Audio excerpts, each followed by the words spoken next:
You can say, I'm fine so often, you forget what your truth actually feels like.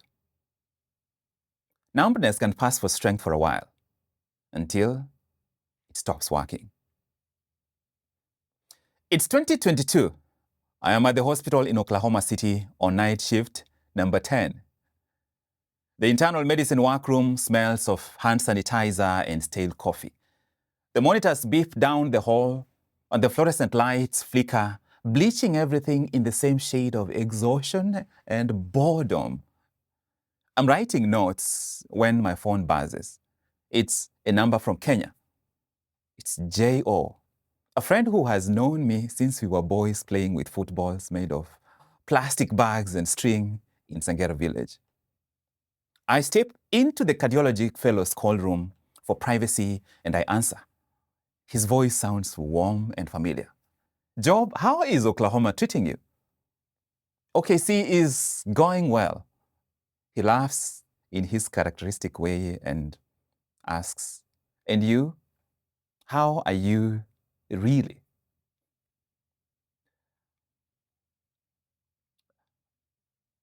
The answer comes automatically. I'm fine. It slips out before my brain has even touched the question. And on the line, there is an international delay. The static crackles. A car blitz in the distance where J.O. is. I can hear the sound of Nairobi moving around him. I wait for his response. He stays silent. I break the silence with, just busy, man. He doesn't say anything. More silence. The kind that has weight. Finally, J.O. says, all right, Job, take care of yourself. But the way he says it tells me everything. And the line goes dead. I stand there covered in dim fluorescent light, the phone heavy in my hand, and I feel something hollow behind my ribs. The kind of hollowness that becomes a question without words. Am I really fine? The first time I remember saying I'm fine, I was maybe 8 years old. It was harvest season in Sangera village where I grew up. And I had been in the fields all day helping with errands, gathering maize cobs, bringing adults water, porridge, whatever they needed. As the day went on, the sun carved heat onto the back of my neck. By evening, my arms felt like they belonged to someone else. When we all returned to the homestead, my mother looked over from the cooking fire and said, "Wakirire mono, mbiyore." You are so quiet. Are you okay? I said, "Mbiyande, I'm fine." If you grew up in Sangera village, you learned quickly that I'm fine is the safe answer. Because if I said I'm tired, I might get a lecture. What have you done to be tired? Are you becoming lazy? If I said I'm hungry, I might hear, who in this house is not hungry right now? If I said I'm thirsty, I might be asked, don't you have hands and feet to get water? I had learned, no matter what you said, there was a chance you would be misunderstood and lectured. Honesty carried risk. I'm fine became safer than honesty. I was tired, but I couldn't say so because I had learned to say, I'm fine. It became the perfect disguise no matter the circumstances. I did not know then that this disguise, I am fine, I would spend the next 2 decades perfecting it. And I ended up in medicine. And in medicine, I'm fine is a dialect of its own. You learn to speak it early and you speak it frequently.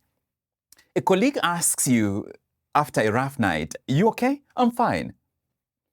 An attending grills you in front of your junior colleagues during ward rounds. "You good?" "I'm fine. It's nothing." A patient's family questions your accent, your decisions, your story. "Are you okay?" "Of course, I'm fine." You say it regardless of what you feel, regardless of where you are or what you are carrying inside. You say it even when your eyes burn from sleeplessness and your throat feels like sandpaper. The culture rewards composure, not confession. And we call it professionalism. Most days, it's just silence in a white coat or a tie or a stiff suit. That night in Oklahoma City after J.O.'s call, I could not shake the sound of the line disconnecting. The empty click followed by silence. J.O. hadn't called me doctor or Dr. Mogire, just Job. Job, how are you really? That question should have felt grounding. Instead, it made me realize how far I had drifted from the boy he grew up with. So, what do you do when you do not know what you feel? You go back to what you know immediately. So I went back to work. I walked to the central telemetry monitor and scrolled through waveforms, but I don't remember why. I reviewed non-urgent labs, rechecked my patient list, rewrote a consultation note that was already sufficient. I kept moving because stopping meant feeling the space J.O.'s silence had opened.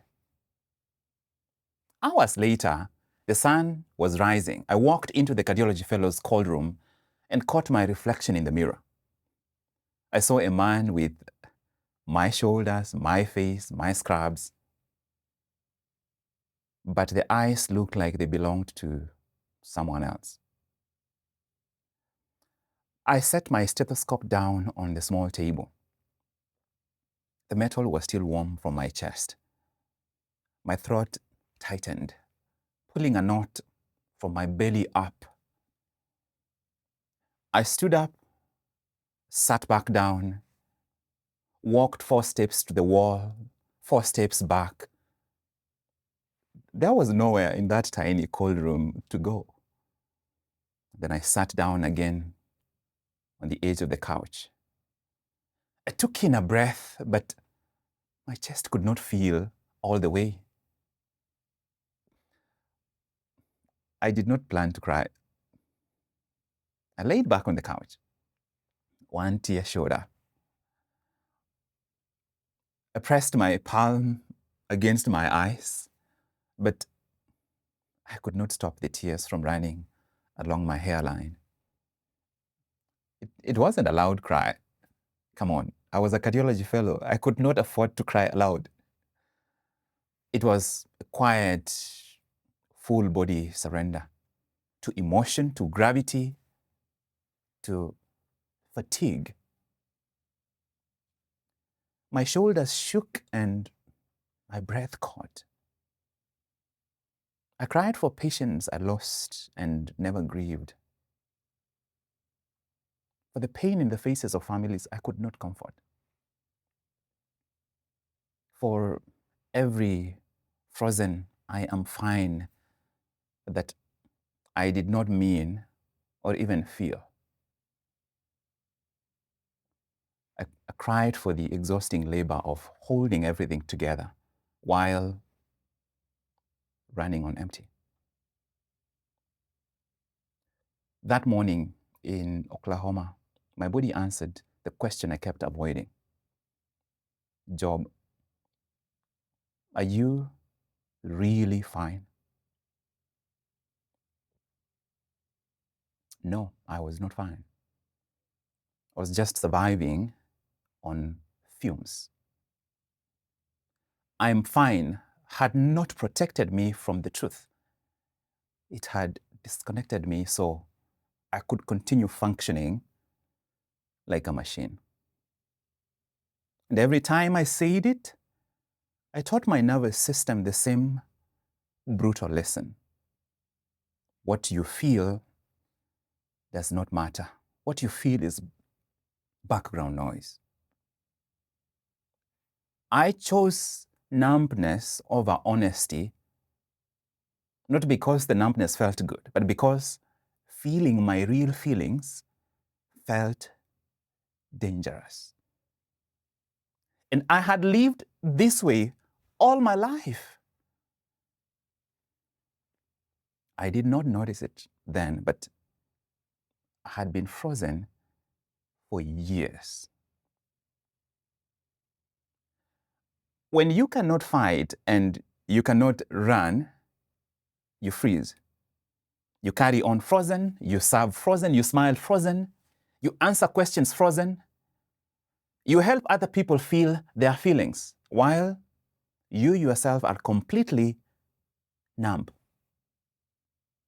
A patient cries and you hand them tissue without feeling anything. A family thanks you and you nod without the gratitude touching you. You are there, but not there.